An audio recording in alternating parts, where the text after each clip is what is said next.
KSRTC ಬಸ್ಸಲ್ಲಿ ನಾವು ಹೋದಲ್ಲಿ ಎಲ್ಲಾ ಬಸ್ಸಲ್ಲೂ ನಾವು ಈ ಒಂದು ಮಾತನ್ನ ಓದಿರ್ತೀವಿ. ಇರುವ ಭಾಗ್ಯವಾದನೆದು ಬಾರೆನೆಂಬುದನ್ನು ಬಿಡು ಹರುಷಕ್ಕಿದೆ ದಾರಿ. ಈ ಒಂದು ಮಾತಿನ ಕೆಳಗೆ 3 ಪದನ ನೋಡಿರ್ತೀವಿ. DVG ಅಂತ. ಗೋಖಲೆ ಇನ್ಸ್ಟಿಟ್ಯೂಟ್ ಅಲ್ಲಿ ಆಡಿಟಿಂಗ್ಗೆ DVG ಅವ್ರಿಗೆ ಸಹಾಯ ಮಾಡೋದು. ಪ್ರತಿ ಭಾನುವಾರ ತಂದೆ ಜೊತೆ ನಾನು ಹೋಗ್ತಿದ್ದೆ.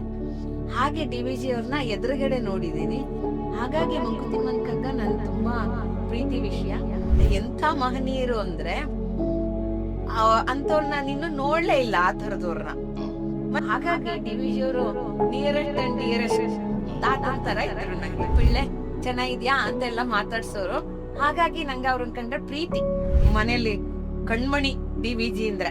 RK ನಾರಾಯಣ್ ಅವ್ರ ತಂದೆನೇ ಇವ್ರದ್ದು ಹೌದು, ಇಂಗ್ಲಿಷ್ ಟೀಚರು. ಸೊ ಈಗ DVG ಅವ್ರಿಗೆ ಇಂಗ್ಲಿಷ್ ಕೂಡ ಚೆನ್ನಾಗಿ ತುಂಬಾ ತುಂಬಾ ತುಂಬಾ ಚೆನ್ನಾಗಿ. ಅವ್ರ ಅಧ್ಯಯನ ಮಾಡದೇ ಇರೋ ವಿಷಯನೇ ಇಲ್ಲ. ಈಗ ಮಂಕುತಿಮ್ಮ ಅಂತಾನೆ ಯಾಕೆ DVG ಅವರು ಅವರ ಅಂಕಿತ ನಾಮ ಆಗಿಟ್ಕೊಂಡ್ರು? ಮಂಕುತಿಮ್ಮನ ಹಾಗಿದ್ದವರೇ ಎಲ್ಲ ಸಾಧಿಸೋದು ಅನ್ನೋ ರೀತಿಯಲ್ಲಿ ನಾನು ಅರ್ಥ ಮಾಡ್ಕೊಂಡೆ. ಇರುವ ಭಾಗ್ಯವ ನೆನೆದು ಬಾರೆನೆಂಬುದನ್ನು ಬಿಡು ಹರುಷಕ್ಕಿದೆ ದಾರಿ. KSRTC ಬಸ್ಸಲ್ಲಿ ನಾವು ಹೋದಲ್ಲಿ ಎಲ್ಲಾ ಬಸ್ಸಲ್ಲೂ ನಾವು ಈ ಒಂದು ಮಾತನ್ನ ಓದಿರ್ತೀವಿ. ಈ ಒಂದು ಮಾತಿನ ಕೆಳಗೆ 3 ಪದನ ನೋಡಿರ್ತೀವಿ. DVG ಅಂತ. ನಮಸ್ಕಾರ ವೀಕ್ಷಕರೇ, ನೀವು ನೋಡ್ತಿದ್ದೀರಾ ಮ್ಯಾವ್ರಿಕ್ ಮಾಂಕ್. ನಾನು ಚಿರಾಗ್ ಶರ್ಮಾ. ಇವತ್ತು DVG ಅವರ ಮಂಕುತಿಮ್ಮನ ಬಗ್ಗೆ ತಿಳ್ಕೊಳ್ಳೋ ಒಂದು ಸಣ್ಣ ಪ್ರಯತ್ನ ಮಾಡ್ತಾ ಇದೀವಿ. ಚಾನಲ್ಗೆ ಇಲ್ಲಿ ತನಕ ಸಬ್ಸ್ಕ್ರೈಬ್ ಮಾಡಿಲ್ಲ ಅಂದ್ರೆ ಈ ಕೂಡಲೇ ಸಬ್ಸ್ಕ್ರೈಬ್ ಮಾಡಿ, ಈ ನಿಮ್ಮ ಚಿಗುರುವ ಕನ್ನಡಿಗನ್ನ ಸಪೋರ್ಟ್ ಮಾಡಿ ಅಂತ ಹೇಳ್ತಾ ಕಾರ್ಯಕ್ರಮ ಶುರು ಮಾಡೋಣ. ಇವತ್ತು ನಮ್ಮೊಟ್ಟಿಗಿದ್ದಾರೆ ಒಬ್ಬ ಒಳ್ಳೆಯ ಉತ್ತಮ ವಾಗ್ಮಿ ಆಗಿರುವಂತಹ ಶ್ರೀಮತಿ ಲಕ್ಷ್ಮೀ ಚಂದ್ರಮೋಹನ್ ಅವರು. ತಡ ಮಾಡದೆ ಸ್ವಾಗತಿಸೋಣ. ನಮಸ್ತೆ, ಕಾರ್ಯಕ್ರಮಕ್ಕೆ ಸ್ವಾಗತ. ನಮ್ಮ ಆಡಿಯನ್ಸಿಗೆ ನಿಮ್ಮ ಒಂದು ಸಣ್ಣ ಕಿರುಪರಿಚಯ ಕೊಡ್ಬೋದಾ? ಖಂಡಿತ. ಓಂ ಧ್ಯಾನ ಮೂಲಂ ಗುರುರ್ಮೂರ್ತಿ, ಪೂಜಾ ಮೂಲಂ ಗುರುಪದಂ, ಮಂತ್ರ ಮೂಲಂ ಗುರುರ್ವಾಕ್ಯ, ಮೋಕ್ಷ ಮೂಲಂ ಗುರು ಕೃಪಾ. ಓಂ ಹರಿ ಓಂ. ನಾನು ಮೂಲತಃ ಬೆಂಗಳೂರಿನವಳು. ಬೆಂಗಳೂರಿನಲ್ಲೇ ಹುಟ್ಟಿ ಬೆಳೆದಿದ್ದು. ರಾಮಕೃಷ್ಣಾಶ್ರಮ, ಚಿನ್ಮಯ ಮಿಷನ್ನು, ಇಲ್ಲಿ ನನ್ನ ಬಾಲ್ಯ ಶುರುವಾಯಿತು. ಎಲ್ಲ ಪ್ರವಚನಗಳನ್ನು ಕೇಳ್ತಾ ಶುರುವಾಯಿತು. ಹಾಗೆ ಇಲ್ಲಿ ಬೆಂಗಳೂರಲ್ಲಿರುವಂಥ ಭಾರತ್ ಮಾತಾ ವಿದ್ಯಾಮಂದಿರದಲ್ಲಿ ನನ್ನ SLC ವರ್ಗಿನ ವಿದ್ಯಾಭ್ಯಾಸ ಮುಗೀತು. ಆಮೇಲೆ ಆಚಾರ್ಯ ಪಾಠಶಾಲೆಯಲ್ಲಿ PUC ವರ್ಗ ಆಯಿತು. ನಂತರ ನಮ್ಮ ತಂದೆಗೆ ಟ್ರಾನ್ಸ್ಫರ್ ಆಗಿದ್ದರಿಂದ ಶಿವಮೊಗ್ಗಕ್ಕೆ ಹೋದ್ವಿ. ಅಲ್ಲಿ ನ್ಯಾಷನಲ್ ಕಾಲೇಜಲ್ಲಿ BCom ಪದವೀಧರಳಾದೆ. ಅಲ್ಲಿ ಕೂಡ ಚಿನ್ಮಯ ಮಿಷನ್ ಸಂಪರ್ಕ ಸಿಕ್ತು. ಅಲ್ಲಿ ಬ್ರಹ್ಮಾಜಿಯವರು ಹಳದಿ ವಸ್ತ್ರದಲ್ಲಿದ್ದರು, ದೀಕ್ಷಾ ವಸ್ತ್ರದಲ್ಲಿದ್ದರು ಇನ್ನವರು. ಆಗ ನಾನು ಅವ್ರ ಸ್ಟಡಿ ಕ್ಲಾಸಸ್ಗೆ ಹೋಗ್ತಿದ್ದೆ. ಅಲ್ಲಿ ನನಗೆ ಭಗವದ್ಗೀತೆ, ಮಂಕುತಿಮ್ಮನ ಕಗ್ಗ, ಅದಕ್ಕೆ ಮೊದಲು 71ನಲ್ಲಿ ನಾನು 7ನೇ ಕ್ಲಾಸಲ್ಲಿ ಇದ್ದಾಗ ನಮ್ಮ ತಂದೆ ತಂದ್ಕೊಟ್ರು. ಬರೀ ಪದ್ಯ ಇತ್ತು, ಅರ್ಥ ಎಲ್ಲ ಇರಲಿಲ್ಲ. ದಿನ ಒಂದೊಂದು ಪದ್ಯ ಓದಿ ಹೇಳಬೇಕಿತ್ತು ನಮ್ಮ ತಂದೆಗೆ. ನಮ್ಮ ತಂದೆ ಅದರಲ್ಲಿ ನಾನು ಅರ್ಥ ಮಾಡ್ಕೊಂಡಿರೋ ಸರಿಯೋ ತಪ್ಪೋ ಹೇಳೋರು. ಕೆಲವು ಪದಗಳೆಲ್ಲ ಗೊತ್ತಾಗ್ತಾ ಇರಲಿಲ್ಲ. ಯಾಕೆಂದ್ರೆ ಅದು ಹಳೆಗನ್ನಡವೂ ಅಲ್ಲ, ನಡುಗನ್ನಡದಲ್ಲಿ ಇರುವಂತ ಮುಕ್ತಕಗಳು. ನಮ್ಗೆ ಸರ್ವಜ್ಞ ವಚನ, ಸರ್ವಜ್ಞ ತ್ರಿಪದಿಗಳು ತುಂಬಾ ಸುಲಭವಾಗಿ ಇತ್ತು. ಸ್ಕೂಲಲ್ಲೆಲ್ಲ ಹೇಳ್ಕೊಡೋರು, ಹಾಗಾಗಿ ಸುಲಭವಾಗಿತ್ತು. ಇದು ಕಷ್ಟದ್ದು. ಆದ್ರೂ ಓದಿ ಕೂಡಿಸ್ಕೊಂಡು ಓದಿ ನಮ್ಮ ತಂದೆ ಹೇಳ್ಬೇಕಿತ್ತು. ಹೀಗೆ ನನ್ಗೆ ಪರಿಚಯವಾಗಿದ್ದು ಕಗ್ಗ. ನಾನು ಚಿಕ್ಕ ವಯಸ್ಸಲ್ಲಿ ನಮ್ಮ ತಂದೆ ಆನರರಿ ಕ್ಯಾಶಿಯರ್ ಆಗಿದ್ರು. ಅಲ್ಲಿ ಗೋಖಲೆ ಇನ್ಸ್ಟಿಟ್ಯೂಟ್ ಅಲ್ಲಿ ಆಡಿಟಿಂಗ್ಗೆ DVG ಅವ್ರಿಗೆ ಸಹಾಯ ಮಾಡೋರು. ಪ್ರತಿ ಭಾನುವಾರ ತಂದೆ ಜೊತೆ ನಾನು ಹೋಗ್ತಿದ್ದೆ. ಹಾಗೆ DVG ಅವ್ರನ್ನ ಎದುರುಗಡೆ ನೋಡಿದೀನಿ. ಸೊ ನೀವು ಡೈರೆಕ್ಟ್ ಆಗಿ DVG ಅವರ ಎಂಥ ಮಹನೀಯರು ಅಂದ್ರೆ ಅಂತವ್ರನ್ನ ನೀನು ನೋಡ್ಲೇ ಇಲ್ಲ, ಆ ತರದವ್ರನ್ನ. ಮತ್ತೆ ವೆರಿ ಸಿಂಪಲ್. ಅವಾಗ್ಲೇ ಅವ್ರಿಗೆ ಬಾಯಿ ಹಲ್ಲಿರ್ಲಿಲ್ಲ, ಬೊಚ್ಚು ಬಾಯಿನೇ ನೋಡ್ತಿದ್ದೆ ನಾನು. ಅವ್ರು ಹೆಂಗ್ ನಗ್ತಿದ್ದಾರೆ, ಹೆಂಗ್ ಮಾತಾಡ್ತಿದ್ದಾರೆ, ಗಮನ ಇಟ್ಟು ಕೇಳ್ಕೊಬೇಕಾಗಿತ್ತು. ಅವ್ರ ಮಾತು ಅರ್ಥ ಆಗ್ಬೇಕಾರೆ ಕೇಳ್ಕೊಬೇಕಿತ್ತು. ಅಲ್ಲಿ ಕನ್ನಡದ ದಿಗ್ಗಜರನ್ನೆಲ್ಲ ನೋಡ್ತಿದ್ದೆ ನಾನು. ರಾಜರತ್ನಮ್ಮು, ಆನಕ್ರು, ಅಥವಾ ಹೆಸರು ಗೊತ್ತಿಲ್ಲದೆ ಇರೋರು ಎಷ್ಟೋ ಸಾಹಿತಿಗಳು. ಬಹುಶಃ ಅವ್ರದೆಲ್ಲ ಇನ್ಫ್ಲೂಯೆನ್ಸ್ ಎಳೆ ವಯಸ್ಸಲ್ಲಿ ಆಗಿರ್ಬೋದು. ಅದು ಫಾಜಿಲ್ಸ್ ಆಗಿ ಉಳ್ಕೊಂಡ್ಬಿಡುತ್ತೆ ನೋಡಿ, ಹಾಗೆ ಉಳ್ಕೊಂಡಿರ್ಬೋದು. ಅರಿವಾಗದೇ ಇರೋ ವಯಸ್ಸದು. ಹಾಗೆ ರಾಮಾಯಣದ ಬಗ್ಗೆ ಪ್ರವಚನ ಮಾಡ್ತಿದ್ದಾಗ್ಲೂ ಹೋಗ್ತಿದ್ದೆ ನಾನು. ಗೋಖಲೆ ಇನ್ಸ್ಟಿಟ್ಯೂಟ್ ಅಲ್ಲಿ ತುಂಬಾ ಹೋಗ್ತಿದ್ದೆ. ಆಮೇಲೆ ನಮ್ ತಂದೆ ಮನೆಗ್ ಬಂದಾಗ್ಲೆಲ್ಲ ನಾವು ಬಂಗಾರಪೇಟೆಯಲ್ಲಿ ಇದ್ವಿ. ನಮ್ಮ ಯಜಮಾನ್ರು ಬೆಮೆಲ್ ಫ್ಯಾಕ್ಟ್ರಿಲಿ ಕೆಲಸ ಮಾಡೋರು, ಇಂಜಿನಿಯರ್ ಆಗಿ. ನಾನು ಬಂಗಾರಪೇಟೆಯಿಂದ ಬೆಂಗಳೂರಿಗೆ ಬಂದಾಗೆಲ್ಲ ಆಶ್ರಮಕ್ಕೆ ರೆಗ್ಯುಲರ್ ವಿಸಿಟ್, ಗೋಖಲೆ ಇನ್ಸ್ಟಿಟ್ಯೂಟಿಗೆ ರೆಗ್ಯುಲರ್ ವಿಸಿಟ್. ಅಲ್ಲಿ ಶತಾವಧಾನಿ ಗಣೇಶ್ ಅವ್ರ ಮಾತುಗಳನ್ನ ಕೇಳ್ತಾ ಇದ್ದೆ. ನಾ ಬಂದಾಗೆಲ್ಲ ಹೆಚ್ಚು ಕಮ್ಮಿ ಅವ್ರದನ್ನೇ ಕೇಳಿದ್ದು ನಾ ಜಾಸ್ತಿ, ಬೇರೆಯವ್ರದ್ದು ಯಾರ್ದು ಕೇಳಿಲ್ಲ ನಾನು. ಅವಾಗೆಲ್ಲ ಮಂಕುತಿಮ್ಮನ ಕಗ್ಗ ಬಗ್ಗೆ ಎಲ್ಲ ನಮ್ಮ ತಂದೆ ಡಿಸ್ಕಸ್ ಮಾಡೋರು ತುಂಬಾ. ಹಾಗಾಗಿ ಮಂಕುತಿಮ್ಮನ ಕಗ್ಗ ನನ್ ತುಂಬಾ ಪ್ರೀತಿ ವಿಷಯ. ಹಾಗೆ ಡಿ ವಿ ಜಿ ಅವ್ರದ್ದು ಭಗವದ್ಗೀತೆ ಕೇಳಿದ್ರಿಂದ ಜೀವನ ಧರ್ಮ ಯೋಗನ ತಗೊಂಡು ಓದ್ತಿದ್ದೆ. ಹಾಗಾಗಿ ಡಿ ವಿ ಜಿ ಅವರು ನಿಯರೆಸ್ಟ್ ಅಂಡ್ ಡಿಯರೆಸ್ಟ್ ತಾತನ್ ತರ ಇದ್ರು ನಂಗೆ ತುಂಬಾ. ಅಂದ್ರೆ ಪರ್ಸನಲ್ ಆಗಿ ನಂಗಷ್ಟು ಇದಿಲ್ದೆ ಇದ್ರು ನಾ ಹೋದಾಗೆಲ್ಲ ಈ ಪಿಳ್ಳೆ ಚೆನ್ನಾಗಿದ್ಯಾ ಅಂತೆಲ್ಲ ಮಾತಾಡ್ಸೋರು. ಹಾಗಾಗಿ ನಂಗೆ ಅವ್ರನ್ನ ಕಂಡ್ರೆ ಪ್ರೀತಿ. ಅದು ವ್ಯಕ್ತಪಡಿಸೋ ರೀತಿ ಎಲ್ಲ ಗೊತ್ತಿರ್ಲಿಲ್ಲ ನಮ್ಗೆ ಅವಾಗೆಲ್ಲ. ನಾವು ಗೊತ್ತೋ ವರ್ಷಕ್ಕೆ ಅವ್ರು ಇರ್ಲಿಲ್ಲ, ದೈವಾಧೀನರಾಗ್ಬಿಟ್ಟಿದ್ರು. ಹಾಗೆ ನನ್ನ ಪರಿಚಯ ಇಷ್ಟೇ. ಸಾಮಾನ್ಯ ಗೃಹಿಣಿ ನಾನು. ನಾವು ಬಂಗಾರಪೇಟೆಯಲ್ಲಿ ಇದ್ದಾಗ ಸ್ವಾಮೀಜಿ ಬಂದಿದ್ರು, ಬ್ರಹ್ಮಾಜಿ ಒಂದ್ಸಲಿ ಬಂದು ವಿಶ್ವ ಹಿಂದೂ ಪರಿಷತ್ನವ್ರು ಕರೆಸಿದ್ರು. ಆದ್ರೆ ನಮ್ಮನೆ ಕೃಪೆ ಮಾಡಿ ಸ್ವಾಮೀಜಿ ಬಂದ್ರು. ಆಗ ಅವರು ಬಾಲ್ಯ ಶುರು ಮಾಡಿಸ್ಕೊಟ್ರು. ಮಕ್ಳಿಗೆ ಹೇಳಮ್ಮ, ಮಕ್ಳಿಗೆ ಇಲ್ಲಿ ಗಡಿನಾಡು ಇದೆಲ್ಲ ಬರೀ ತೆಲುಗು ತಮಿಳು ಇದೆ, ಕನ್ನಡ ಬರ್ಲಿ ಸ್ವಲ್ಪ, ನೀನು ಹೇಳು ಅವ್ರಿಗೆಲ್ಲ. ನನ್ ಕ್ಲಾಸಲ್ಲಿ ಏನ್ ಕಲ್ತಿದ್ಯೋ ಅದು ನಿಂಗೆ ಏನ್ ಗೊತ್ತಾಗುತ್ತೋ ಅದು ಹೇಳು, ತಪ್ಪಿದ್ರೆ ಅವ್ರು ತಿದ್ಕೋತಾರೆ, ಹುಡುಕೋತಾರೆ ಅಂತ. ಈ ಕ್ಷಣಕ್ಕೂ ಅದೇ ಮಾಡ್ತಿದೀನಿ ನಾನು. ದೊಡ್ಡವರೆಲ್ಲ ನಮಗೂ ಹೇಳಿ ಅಂದ್ರು. ಸೊ ದೊಡ್ಡವರು ಬರೋರು. ಸಣ್ಣ ಮಕ್ಳಿಗೆ ಶನಿವಾರ ಇದ್ರೆ ದೊಡ್ಡವ್ರಿಗೆ ದಿನವೂ ಇರ್ತಿತ್ತು ಸತ್ಸಂಗ, ಭಗವದ್ಗೀತೆ ಇದೆಲ್ಲ. ನನ್ನ ಅಧ್ಯಯನಕ್ಕ ನೆರವಾಯ್ತದು, ನನ್ನ ತಿಳಿವಿಗೆ ನೆರವಾಯ್ತು. ಇದಿಷ್ಟು ನನ್ನ ಪ್ರೀ ಹಿಸ್ಟ್ರಿ. ಈಗ ಡಿ ವಿ ಜಿ ಅಂತ ಹೇಳಿದ ಕೂಡಲೇ ನಾನು ಪರ್ಸನಲ್ ಆಗಿ ಹೇಳ್ತಾ ಇರೋರು, ಈಗ ಸ್ಕೂಲಲ್ಲಿ ಓದು ಬರ ಜಸ್ಟ್ ಮಾರ್ಕ್ಸ್ಗೋಸ್ಕರ ಕಲಿತಿದ್ದೆ, ಓದ್ತಿದ್ದೆ. ಅಷ್ಟು ಇದ್ರದ್ದು ಅರ್ಥದ ಬಗ್ಗೆ ಕಾನ್ಸಂಟ್ರೇಟ್ ಮಾಡ್ತಿರ್ಲಿಲ್ಲ.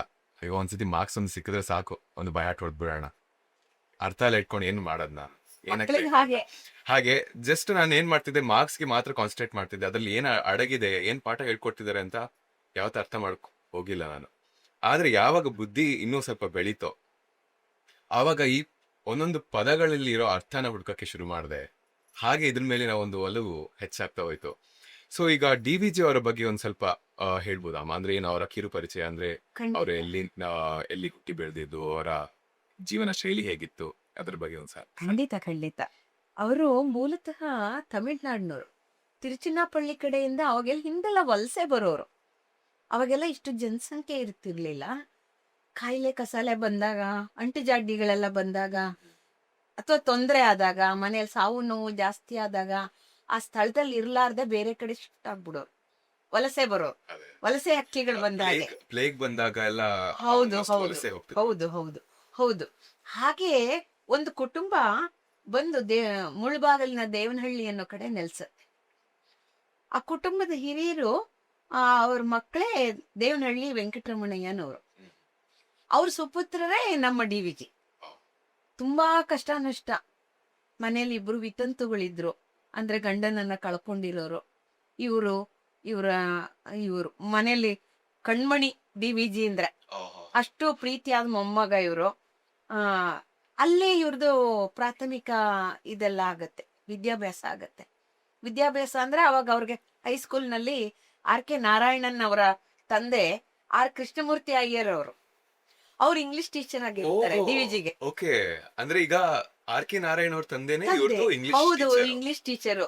ಸೊ ಈಗ ಡಿ ವಿ ಜಿ ಅವ್ರಿಗೆ ಇಂಗ್ಲಿಷ್ ಕೂಡ ಚೆನ್ನಾಗಿ ತುಂಬಾ ಚೆನ್ನಾಗಿ. ಅವ್ರ ಅಧ್ಯಯನ ಮಾಡದೇ ಇರೋ ವಿಷಯನೇ ಇಲ್ಲ. ಉಮರ್ ಖಯ್ಯಾಮ್ ಇಂದ ಹಿಡಿದು ಇಂಗ್ಲಿಷ್ನವ್ರದ್ದು ಎಲ್ರದು ಆಲ್ಮೋಸ್ಟ್ ಆಲ್ ಮ್ಯಾಕ್ಬೆತ್ ಇಂದ ಹಿಡಿದು ಎಲ್ಲಾನು ಓದಿದ್ರ ಆ ಕಾಲದಲ್ಲಿ. ಅಂದ್ರೆ ನಾವೆಲ್ಲ ಇನ್ನು ABCD ಕಲಿದೇ ಇರೋ ಕಾಲ, ಅಥವಾ ನಾವು ಹುಟ್ಟೆ ಇಲ್ದೇ ಇರೋ ಕಾಲದಲ್ಲಿ ಅವ್ರು ಇದೆಲ್ಲ ಮಾಡಿದ್ರು. ಅವಾಗ ಬ್ರಿಟಿಷ್ ಬೇರೆ ಇದ್ರಲ್ಲ, ಬ್ರಿಟಿಷ್ ರಾಜ್ಯ ಇತ್ತು. ಹಾಗಾಗಿ ಇಂಗ್ಲಿಷ್ ಪೊಯಮ್ಗಳನ್ನ ಕನ್ನಡಕ್ಕೆ ಅನುವಾದಿಸಿದ್ದಾರೆ. ಮತ್ತೆ ಇಂಗ್ಲಿಷ್ದು ಸಾರ ಸರ್ವಸ್ವನೆಲ್ಲ ಹೀರ್ಕೊಂಡಿದ್ದಾರೆ ಡಿ ವಿ ಜಿ. ಅವ್ರಿಗೆ ಆ ಗುರುಗಳು ಸಿಕ್ಕಿದ್ರಿಂದ ಇಂಗ್ಲಿಷು ಓತಪ್ರೋತವಾಗಿ ಬರೋದು, ಅಂದ್ರೆ ಹೋಗ ಸರಿ ಇತ್ತು. ನಮ್ ತರ ಕಚ್ಚಾ ಇಂಗ್ಲಿಷ್ ಅಲ್ಲ ಅವ್ರದೆಲ್ಲ, ತುಂಬಾ ಚೆನ್ನಾಗಿರೋ ಇಂಗ್ಲಿಷು. ಎಲ್ಲ ಭಾಷೆಗಳು ಅಲ್ಲಿ, ಉರ್ದೂನು ಜಾಸ್ತಿ ಮುಳುಬಾಗ್ಲಲ್ಲಿ ಮುಸ್ಲಿಮ್ಸ್ ಜಾಸ್ತಿ ಇದ್ದಾರೆ. ಉರ್ದು ಭಾಷೆ ಅವ್ರಿಗೇನೋ ಪ್ರೀತಿ. ಉಮರ್ ಖಯ್ಯಾಮ್ ಅದೆಲ್ಲ ಮಾಡಿದಾರ ಅವರು. ಹಾಗೆ ಸೊ ಒಂದ್ ರೀತಿಲಿ ಸರ್ವ ಭಾಷಾ ಪಾರಂಗತರು ಅಂತ ಹೇಳ್ಬೋದು. ಹೌದು ಆ ಹೌದು. ರೀತಿ ಇದಾರೆ. ಸಿಕ್ಕಿದ್ದನ್ನೆಲ್ಲ ಹೀರ್ಕೊಳ್ಳೋಂತ ಸ್ವಭಾವ ಇತ್ತು. ಜ್ಞಾನಿ, ದಾರ್ಶನಿಕರು. ದೇವ್ರ ಬಗ್ಗೆ ಅಂತೂ ಮನೇಲಿ ತುಂಬಾ ಮಡಿ ನೇಮ ಇಟ್ಕೊಂಡಂತ ಜನ. ಪೂಜೆ ಪುನಸ್ಕಾರಗಳು ಜಾಸ್ತಿ. ನರಸಿಂಹ ಶತಕ ಅದೆಲ್ಲ ಬೆಳಗ್ಗೆ ಹೇಳ್ದೆ ಇದ್ರೆ ತಿಂಡಿ ಗಿಂಡಿ ಕೊಡ್ತಾನೆ ಇರ್ಲಿಲ್ವಂತ ಅವ್ರ ಅಜ್ಜಿ. ಅಜ್ಜಿಗ್ ಬಹಳ ಮುದ್ದಿನ ಮೊಮ್ಮಗ ಅವರು. ಹಾಗೆ ತುಂಬಾ ಪ್ರೀತಿ. ಅಲ್ಲಿ ಮುಳುಬಾಗ್ಲ ಕಡೆ ಅವರೆಕಾಳು ತುಂಬಾ ಜಾಸ್ತಿ. ತುಂಬಾ ಬೆಳೀತಾರೆ. ತುಂಬಾ ರುಚಿಯಾಗೂ ಇರುತ್ತೆ. ನಮ್ ಬಂಗಾರಪೇಟೆ ಆ ಕಡೆ ಎಲ್ಲ ಮುಳುಬಾಗ್ಲು ಬಂತು ಅವರೆಕಾಯಿ ಅಂದ್ರೆ ಎಲ್ರಿಗೂ ಪ್ರೀತಿ. ಮುಲಕ್ನಾಡ್ ಬ್ರಾಹ್ಮಣರಿಗಂತೂ ಬೆಳಗ್ಗೆ ಮಧ್ಯಾಹ್ನ ಸಾಯಂಕಾಲ ಅವರೆಕಾಳು ಮಾಡ್ತಾರ ಅವ್ರು. ಅಷ್ಟ್ ಡಿ.ವಿ.ಜಿ ಅವ್ರಿಗೂ ಬಹಳ ಪ್ರೀತಿ ಅಂತೆ. ಅವ್ರ ಸೊಸೆ ಹೇಳೋರಂತೆ, ಯಾಕಮ್ಮ ಡಾಕ್ಟರ್ ಕರ್ಸ್ಬಿಟ್ಟಿದೀಯಾ ಅಂದ್ರೆ, ಅವರೆಕಾಳು ಕಾಲ ಒಂಚೂರು ಚೆಕಿಂಗ್ ಇರ್ಲಿ ಅಂತ ಕರ್ಸ್ದೆ ಮಾವ ಅಂತ ಅನ್ನೋರಂತೆ. BGL ಸ್ವಾಮಿಗಳ ಹೆಂಡತಿ. ಹಾಗೆ BGL ಸ್ವಾಮಿ ಇವರ ಏಕಮಾತ್ರ ಪುತ್ರ ಸಂತಾನ. ಅವರು ಝುವಾಲಜಿ ಪ್ರೊಫೆಸರ್ ಮಡ್ರಾಸ್ ಯೂನಿವರ್ಸಿಟಿಲಿ. ಅವರು ಹಸಿರು ಹೊನ್ನು ಅಂತ ಒಂದು ಕಾದಂಬರಿ ಬರೆದಿದ್ದಾರೆ. ಡಿ.ವಿ.ಜಿ ಅವ್ರಿಗೆ ಜೀವನ ಧರ್ಮ ಯೋಗ ಅಂತ ಬರ್ದಿರೋ ಅಂತ ಭಗವದ್ಗೀತೆಯ ಡಿಸ್ಕೋರ್ಸ್ಗೆ ಸಾಹಿತ್ಯ ಅಕಾಡೆಮಿ ಪ್ರಶಸ್ತಿ ಸಿಕ್ಕಿದೆ. ತಂದೆ ಮಗನ್ ಜೋಡಿ ಆಗಿದೆ. ಮಗನ್ಗೂ ಸಿಕ್ಕಿದೆ, ಹಸಿರು ಹೊನ್ನಿಗೆ ಸಿಕ್ಕಿದೆ. ಹಾಗೆ ಇಬ್ರು ತಂದೆ ಮಗನಿಗೆ ಸಿಕ್ಕಿದ್ದು. ಇನ್ನೊಬ್ರು ಯಾರು ಅಂದ್ರೆ ಕುವೆಂಪು ಮತ್ತೆ ತೇಜಸ್ವಿ ಅವ್ರಿಗೂ ಸಿಕ್ಕಿದೆ. ಪೂರ್ಣಚಂದ್ರ ತೇಜಸ್ವಿ ಅವ್ರಿಗೂ. ಹೀಗೆ ಈ ತರ ಡಿ.ವಿ.ಜಿ ಅವ್ರಿಗೂ ಅವರ ವಿಷಯಗಳಿಷ್ಟ ನನಗ್ ಗೊತ್ತಿರೋದು. ಇನ್ನೂ ವಿದ್ವಾಂಸರಿಗೆಲ್ಲ ತುಂಬಾ ಗೊತ್ತಿರುತ್ತೆ. ಅವರೆಲ್ಲ ಇನ್ನೂ ವಿಶದವಾಗಿ ಹೇಳ್ಬಲ್ರು. ನಾನೇನು ಪದವಿಟ್ಟಲಿಸೋದೊಂದು ಅಗ್ಗಳಿಕೆ ಅನ್ನೋ ಅಗ್ಗಳಿಕೆ ಅವಳೇನಲ್ಲ. ಸಿಕ್ಕಿದ್ದನ್ನ ನನ್ಗೇನ್ ಸಿಕ್ಕತ್ತೋ ನನ್ಗೇನು ಹೀರ್ಕೋಬಹುದಾದಷ್ಟು ಹೀರ್ಕೊಂಡಿರ್ತೀನಿ ಅಷ್ಟೇ. ಅದನ್ನ ನಾನು ಇಲ್ಲಿ ಹೇಳಿದೀನಿ. ಅದೇ ಈ ಪಾಡ್ಕಾಸ್ಟ್ ಅಲ್ಲಿ ನನ್ಗೆ ಎಷ್ಟ ಆಗುತ್ತೋ ಅಷ್ಟು ನಿಮ್ಮ ನಾನ್ ಹೀರ್ಕೊಳ್ತಿದ್ದೀನಿ. ಈಗ ಮಂಕುತಿಮ್ಮನ ಕಗ್ಗದಲ್ಲಿ ಯಾವ್ದೆಲ್ಲ ರೀತಿಯ ವಿಚಾರಗಳನ್ನ ತಿಳ್ಕೊಬಹುದು ಅಂತ ಒಂದು ಸಣ್ಣ. ಈಗ ಮಂಕುತಿಮ್ಮ ಅನ್ನೋ ಪದ ಯಾಕೆ ಬಂತು ಫಸ್ಟ್ ಅದನ್ನ ತಿಳ್ಕೊಳ್ಳ. ಅಂದ್ರೆ ಈಗ ಮಂಕುತಿಮ್ಮ ಅಂತಾನೆ ಯಾಕೆ BVG ಅವರು ಅವ್ರ ಅಂಕಿತ ನಾಮ ಆಗಿ ಇಟ್ಕೊಂಡ್ರು, ಇದ್ರ ಬಗ್ಗೆ ಒಂದ್ ಸ್ವಲ್ಪ ಹೇಳಿ. ಶಬ್ದ ಪ್ರಕಾರ ಕಗ್ಗ ಅಂದ್ರೆ ಕತ್ತಿ ಅನ್ನೋ ಅರ್ಥ ಬರು. ಈ ವೀರಭದ್ರ ಕಥನ, ವೀರಭದ್ರನ ಕಗ್ಗ, ಈ ರಗಳೆ ಅಂತೆಲ್ಲ ಅಂದ್ರೆ ನೀಳ್ಗತೆ ತುಂಬಾ ದೊಡ್ಡದ. ರಾತ್ರಾತ್ರಿ ಎಲ್ಲ ಹಾಡ್ಕೊಂಡು ಕುಣಿಯೋರು ಆ ಕಾಲದಲ್ಲಿ. ವೀರಗಾಸೆ. ಹಾ, ಈಗೆಲ್ಲ ಸ್ವಲ್ಪ ಶಾರ್ಟ್ ಆಗಿ ಕುಣಿತಾರಲ್ಲ, ಅವಾಗ ಇಡೀ ರಾತ್ರಿ ಇರೋದು ವೀರಭದ್ರನ್ ಕತೆ. ತುಂಬಾ ಹೇಳೋರು.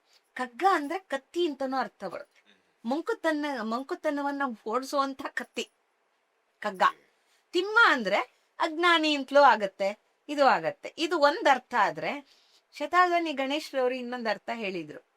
ಅವರು ಈ ತರ ಮಂಕ ಅಂದ್ರೆ ಜಡ ಅಂದ್ರೆ ಯಾರು? ಶಿವ, ಧ್ಯಾನಸ್ಥ ಶಿವ. ತಿಮ್ಮ ಅಂದ್ರೆ ತಿರುಪತಿ ತಿಮ್ಮಪ್ಪ, ಅವ್ರ ಮನೆ ದೇವ್ರು ಕೂಡ. ತಿರುಪತಿ ವೆಂಕಟರಮಣಯ್ಯ ಅಂತ ಅವ್ರ ತಂದೆ ಹೆಸರೇ ಇದೆ. ಹಾಗೆ ಅದ್ ಎರಡನ್ನು ಇಟ್ಟಿದ್ದಾರೆ ಅವರು. ಹರಿಹರರ್ದು ಸಂಕೇತವಾಗಿ ಇಟ್ಟಿದ್ದಾರೆ. ಅಂದ್ರೆ ಒಬ್ಬ ಸೃಷ್ಟಿಕರ್ತ, ಸ್ಥಿತಿಕರ್ತ, ಒಬ್ಬ ಲಯಕರ್ತ. ಸೊ ಕಾಪಾಡುವ ಲಯಕರ್ತನು, ಸೃಷ್ಟಿಕರ್ತನು, ಸೃಷ್ಟಿಯ ಸ್ಥಿತಿಕರ್ತನೂ ಇರ್ಲಿ, ಲಯ ಮಾಡೋ ಲಯಕರ್ತನೂ ಇರ್ಲಿ ಅನ್ನೋ ತರ ಇಟ್ಟಿದ್ದಾರೆ ಅನ್ನೋ ಮಾತನ್ನ ಹೇಳಿದ್ರು. ಎರಡೂ ನನ್ಗೆ ಅಪೀಲ್ ಆಗಿದೆ. ಮಂಕುತಿಮ್ಮ ಅಂದ್ರೆ ಹೌದು, ಮಂಕುತಿಮ್ಮನ ಹಾಗಿದ್ದವರೇ ಎಲ್ಲ ಸಾಧಿಸೋದು ಅನ್ನೋ ರೀತಿಯಲ್ಲಿ ನಾನು ಅರ್ಥ ಮಾಡ್ಕೊಂಡೆ ಅದನ್ನ. ಅದು ಹೇಳ್ತಾರೆ ಡಿ.ವಿ.ಜಿ ಅವರು ಮಂಕುತಿಮ್ಮನ್ ಕಗ್ಗ ನೋಡಿದಾಗ ಕುವೆಂಪು ಒಂದ್ ಪುಟ್ಟನ್ನ ಮುಕ್ತಕ ಬರೆದಿದ್ದಾರೆ. ಮಂಕುತಿಮ್ಮನ್ ತರಾನೇ ಬರೆದಿದ್ದಾರೆ. ಅದು ತುಂಬಾ ಚೆನ್ನಾಗಿದೆ. ಹಸ್ತಕ್ಕೆ ಬರೆನಕ್ಕೆ ಓದುತ್ತಾ ಮಸ್ತಕಕ್ಕಿಟ್ಟು ಗಂಭೀರನಾದೆ, ವಿಸ್ತರದ ದರ್ಶನಕ್ಕೆ ತುತ್ತ ತುದಿಯಲ್ಲಿ ನಿನ್ನ ಪುಸ್ತಕಕ್ಕೆ ಕೈ ಮುಗಿದೆ ಮಂಕುತಿಮ್ಮ.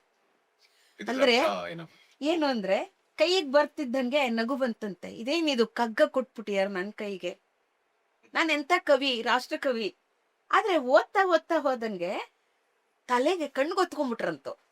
ಮಸ್ತಕಕ್ಕಿಟ್ಟು ಕೈ ಗಂಭೀರನಾದೆ, ಗಂಭೀರತೆ ಬಂದ್ಬಿಡ್ತು.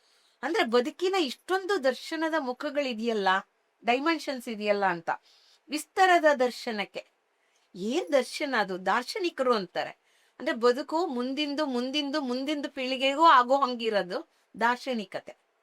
ಎಲ್ರಿಗೂ ಬರಲ್ಲ ಅದು. ಸರ್ವಜ್ಞಂದು ಈಗ್ಲೂ ಈ ಕಾಲಕ್ಕೂ ಪ್ರಸ್ತುತವಾಗಿದ್ದಾನೆ ಸರ್ವಜ್ಞ. ಹಾಗೆ ಕಗ್ಗ ಕೂಡ ಯಾವ ಕಾಲಕ್ಕೂ ಅದರ ಅಪ್ರಸ್ತುತ ಅನ್ನೋದು ಇಲ್ವೇ ಇಲ್ಲ. ಅಪ್ರಸ್ತುತ ಅನ್ನೋದು ಇಲ್ವೇ ಇಲ್ಲ. ಇದೇನ್ ಬ್ಯಾಡದ್ದು ಅನ್ನೋದು ಯಾವ ಪದ್ಯವೂ ಇಲ್ಲ ಅದರಲ್ಲಿ. ಪ್ರತಿಯೊಂದು ಪದ್ಯಕ್ಕೂ ಅರ್ಥ ಇದೆ.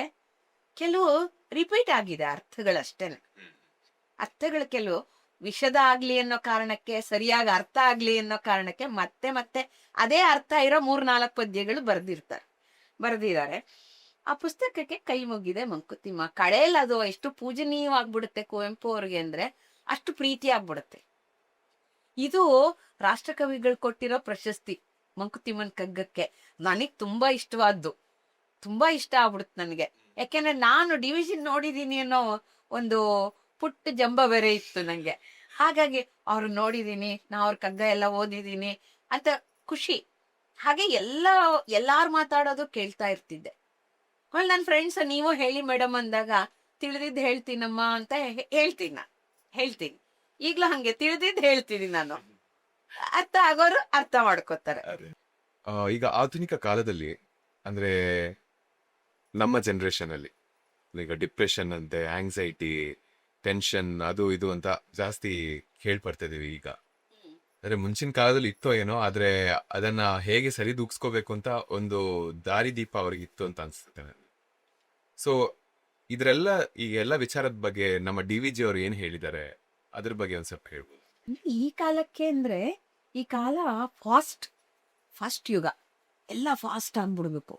ಫಾಸ್ಟ್ ಫುಡ್ಡು, ಫಾಸ್ಟ್ ಇದು. ಈ ಜನ್ರೇಷನ್ಗೆ ಧಾವಂತ ಜಾಸ್ತಿ. ಶಾಂತಿ ಅನ್ನೋದು ಪಟ್ಕೊಳಕ್ಕೆ, ಅವ್ರಿಗೆ ಕೂತ್ಕೊಳ್ಳಕ್ಕೆ ಟೈಮ್ ಇರಲ್ಲ. ಇನ್ಸ್ಟೆಂಟ್ ಆಗ್ಬೇಕು, ಎಲ್ಲ ಆಗ್ಬಿಡ್ಬೇಕು, ತಕ್ಷಣಕ್ಕೆ ಆಗ್ಬಿಡ್ಬೇಕು. ಆ ತರ ಒಂದು ಮನಸ್ಥಿತಿಗೆ ಬಂದ್ಬಿಟ್ಟಿದೀವಿ ನಾವು. ಅದಕ್ಕೆ ಜೀವನ ಶೈಲಿಗಳು ಕಾರಣ ಆಗತ್ತೆ. ಬದಲಾಯಿಸ್ಕೊಳಕ್ಕಾಗಲ್ಲ. ಕಾಲಧರ್ಮವನ್ನ ನಾವು ಮೀರಕ್ಕೂ ಆಗಲ್ಲ. ಈಗ ಒಲೆನೇ ಹಚ್ಚಿ ಮಾಡ್ತೀನಿ ಅಂದ್ರೆ 1 ಗಂಟೆ 2 ಗಂಟೆ, 1 ಗಂಟೆಲಾಗೋ ಅಡಿಗೆ 3 ಗಂಟೆ ಬೇಕಾಗತ್ತೆ. ಸೊ ನಾವು ಎಲ್ಲದಕ್ಕೂ ಅಡ್ಜಸ್ಟ್ ಆಗ್ಬೇಕಲ್ವಾ. ದಟ್ ಅಡ್ಜಸ್ಟ್ಮೆಂಟ್ ಗ್ಯಾಪ್ ಇದೆ ನೋಡಿ, ಅದನ್ನ ಹೇಳ್ತಾರೆ DVG. ಹೇಗಿರತ್ತೋ ಹಾಗಿರೋ. ಈ ಹಳೇದು ಅಂತ ಬೇಡ ಅನ್ಬೇಡ. ಹಾಗಂತ ಹೇಳಿ ಗ್ಯಾಸ್ ಇಲ್ದಾಗ, ಕರೆಂಟ್ ಇಲ್ದಾಗ ಒಲೆ ಹಚ್ಕೋಬೇಕಾಗತ್ತೆ ನಾವು ಅಲ್ವಾ. ಅದನ್ ಬೇಡ ಅಂತ ಆಗಕ್ಕಲ್ಲ, ಮಸಿ ಅನ್ನಕ್ಕಾಗಲ್ಲ. ಹೆಂಗೋ ಮಾಡ್ಕೋಬೇಕು, ಬೇಯಿಸ್ಕೋಬೇಕಲ್ಲ, ತಿನ್ಬೇಕಲ್ಲ, ಬದುಕಲ್ಲ ಅದು. ಆಹಾರಕ್ಕೆ ದುಡಿಯೋದು. ಮೇಲಿಂದೆಲ್ಲ ಐಷಾರಾಮಿ ಜೀವನಗಳು ನಮ್ಮ ಬದುಕನ್ನ ಕಟ್ ಶಾಟ್ ಮಾಡ್ಬಿಡುತ್ತೆ. ಸುಖ ಕೊಡುತ್ತೆ, ಕ್ಷಣಿಕ ಸುಖ, ಆದ್ರೆ ಆಮೇಲೆ ಅದು ನರಕ ತೋರಿಸುತ್ತೆ. ಅದರಿಂದ ಸೆಲೆಕ್ಟ್ ಮಾಡ್ಕೊಳ್ಳೋದು ನಾವೇ. ಈ ಸಂತೆಲಿ ಎಲ್ಲ ಹರಡಿದಾಳೆ ತಾಯಿ ಮಹಾಮಾಯೆ. ಎಲ್ಲ ಇದೆ ಕಣೋ. ನಿಂಗ್ ಬೇಕಾದ್ ನೀ ತಗೊಳಕ್ ಬುದ್ಧಿ ಇದೆಯಾ, ನೀ ಬದುಕ್ತೀಯ. ಬ್ಯಾಡಕ್ ತಗೊಂಡ್ಯಾ, ಸೆಲೆಕ್ಟ್ ಮಾಡ್ಕೊಂಡ್ಯಾ, ಅಲ್ಲಿಂದೆಲ್ಲ ವೇಸ್ಟ್ ಆಯ್ತು. ತಾರುಣ್ಯ ವೇಸ್ಟ್ ಆಗತ್ತೆ, ದುಡ್ಡು ವೇಸ್ಟ್ ಆಗತ್ತೆ, ಬುದ್ಧಿ ಶಕ್ತಿ ವೇಸ್ಟ್ ಆಗ್ಬಿಡುತ್ತೆ. ಎಲ್ಲ ವೇಸ್ಟ್ ಮಾಡ್ಕೊಂಡು ಆಮೇಲೆ ವೇಸ್ಟ್ ಆಯ್ತು ಅಂದ್ರೆ ಯಾರು ಅಯ್ಯೋ ಪಾಪ ಅನ್ನಲ್ಲ. ಅದನ್ನ ಹೇಳ್ತಾರವ್ರು. ತಿಳಿವಾವುದಿಳೆಗೆ ಯುಗ ಯುಗದ ಬೆಳಕಾಗಿತ್ತೋ, ಹಳದೆಂದು ನೀನದನ್ನು ಕಳೆಯುವೆಯ ಮರುಳೆ, ತಳಹದಿಯಲ್ತೆ ನಮ್ಮೆಲ್ಲ ಹೊಸ ತಿಳಿವಿಂಗೆ, ಹಳೆ ಬೇರು ಹೊಸ ತಳಿರು ಮಂಕುತಿಮ್ಮ. ಇದು ಅರ್ಥ ಅಂದ್ರೆ ಯಾವುದು ಯುಗ ಯುಗಗಳಿಂದ ಋಷಿಗಳು ಮುನಿಗಳು ಬೆಳಕನ್ ಕೊಟ್ರು. ಅವ್ರು ಹೇಳಿದ್ದೇ ಶಾಂತಿ. ಓಂ ಶಾಂತಿ, ಶಾಂತಿ ಮಂತ್ರವೇ. ಸಹನವು ಭುನಕ್ತು, ಅದೇ ಹೇಳಿರೋದು. ಸಹನಿಯಾಗಿರೋ, ಶಾಂತಿಯನ್ನು ಕೊಡು, ದಿಕ್ಕಿಗೆ ಶಾಂತಿಯನ್ನ ಪಸರಿಸು, ಇದನ್ನೇ ಹೇಳಿರೋದು. ಅಂಥದನ್ನ ಇದೇನು ಗಂಟು ಮುಟ್ಟೆ ಕಟ್ಲಿ ಅದೆಲ್ಲ ಹೇಳಲ್ಲ ಅನ್ಕೊಂಡ್ರೆ ನಿಂಗ್ ಲಾಸ್ ಅಷ್ಟೇನೆ. ಲಾಸ್ ಯಾರದು? ಕೆರೆ ನೀರು ತಣ್ಣಗಿದೆ ಅಂತ ಸ್ನಾನ ಮಾಡದೇ ಇದ್ರೆ, ಸ್ನಾನ ಮಾಡದೇ ಇರೋ ನಿಂಗ್ ಲಾಸೇ ಹೊಸ್ತು, ಕೆರೆಗೆ ಏನ್ ನಷ್ಟ ಇಲ್ಲ. ನಿನ್ ಮೈ ನೀ ತೊಳ್ಕೊಂಡು ನೀ ಶುಚಿ ಆಗ್ಬೇಕಾದ್ರೆ ನನ್ ನೀರ್ ತಗೊಳ್ಳದೇ ಇದ್ರೆ ಬೇಡ ಅನ್ನತ್ತೆ. ಇದು ಧಾರ್ಮಿಕ ಸ್ವತಂತ್ರ ಕೂಡ. ನಮ್ ಧರ್ಮ ನೀ ಇದನ್ನ ಇಂಥದ್ ಮಾಡೇ ಮಾಡು, ಇದು ಓದು, ಇದು ಓದ್ಲೇಬೇಡ ಅಂತ ಯಾವ್ದನ್ನೂ ಮುಚ್ಚಿಟ್ಟಿಲ್ಲ. ಎಲ್ಲ ಓಪನ್ ಬುಕ್ಸ್. ಬೇಕಾ ಸೆಲೆಕ್ಟ್ ಮಾಡ್ಕೊಳ್ಳೋದಕ್ಕೆ ಧಿಯೋಯೋನ ಪ್ರಚೋದಯಾತ್. ನಾವು ಋಷಿ ಮುನಿಗಳು ಮಾಡಿರೋದೇ ಅದೇ ಪ್ರೇಯರು. ನನ್ನ ಬುದ್ಧಿಯನ್ನ ಹೇ ಭಗವಂತ ಪ್ರಚೋದನೆ ಮಾಡು, ಒಳ್ಳೇದ್ರತ್ತ. ತಮಸೋಮ ಜ್ಯೋತಿರ್ಗಮಯ, ಕತ್ತಲೆಯಿಂದ ಬೆಳಕಿಗೆ ತರಕ್ಕೆ ನೀ ಸಹಾಯ ಮಾಡು. ದೇವ್ರನ್ನ ಕೇಳ್ಕೊತೀವಿ ನಾವು ಪ್ರೇಯರ್ ಅದೇ. ಎಲ್ರಿಗೂ ಸುಖವಾಗ್ಲಿ, ಸರ್ವೇ ಜನ ಸುಖಿನೋ ಭವಂತು ಅನ್ನೋದೇ ನಮ್ಮ ಧರ್ಮ ಹೇಳ್ಕೊಟ್ಟಿರೋದು. ಇದು ಧರ್ಮ ಸ್ವಾತಂತ್ರ್ಯ ಕೂಡ. ಹೇಳ್ಕೊಳದೇ ಇದ್ರೆ ಯಾರು ಏನ್ ಶಿಕ್ಷೆ ಕೊಡಲ್ಲ, ಯಾರು ಪನಿಷ್ ಮಾಡಲ್ಲ ನಮ್ನ. ಯಾಕೆ ಹೇಳಿಲ್ಲ, ಎಲ್ರಿಗೂ ಒಳ್ಳೇದಾಗ್ಲಿನ್ ದಿನ ಯಾಕೆ ಪ್ರೇಯರ್ ಮಾಡ್ಕೊಂಡಿಲ್ಲ? ಹೇಳಿಲ್ಲ. ದೇವ್ರನ್ನೂ ಅಷ್ಟೇ, ನಂಬುದ್ರೆ ನಂಬು, ಬಿಟ್ರೆ ಬಿಡು. ಕೆಲ್ಸನೇ ದೇವ್ರು ಅನ್ಕೊಂಡ್ಯಾ, ನಿಂಗೆ ಅಲ್ಲೇ ದೇವ್ರು ಕಾಣಿಸ್ತಾನೆ. ಎಷ್ಟು ಜನ ಕೆಲ್ಸದಲ್ಲಿ ದೇವ್ರು ಅಂತ ಅನ್ಕೊಂಡು ಕಾಯಕವೇ ಕೈಲಾಸ ಹೇಳಿಲ್ವಾ ಬಸವಣ್ಣ? ಅದು ಕೂಡ ಖಂಡಿತ ಟ್ರೂ. ಕೆಲವ್ರು ವರ್ಕಾಲಿಕ್ ನೇಚರ್ ಇರೋರ್ಗೆ ದೇವ್ರ ಮುಂದ್ ಕೂತ್ಕೊಂಡು ಪೂಜೆ ಮಾಡು ಅಂದ್ರೆ ಆಗಲ್ಲ. ನಮ್ ಧರ್ಮ ಹಿಡಿದು ಕಟ್ಟ ಹಾಕಲ್ಲ. ನೀನ್ ಇಷ್ಟ ಬಂದಾಗ ಪೂಜೆ ಮಾಡ್ಕೊಳಪ್ಪ. ನಿಂಗ್ ಗಿಡ ಇಷ್ಟನಾ, ಗಿಡ ಪೂಜೆ ಮಾಡ್ಕೊ. ನಾವು ಬೇಡ ಅನ್ನಲ್ಲ, ಅದು ದೇವ್ರೆ.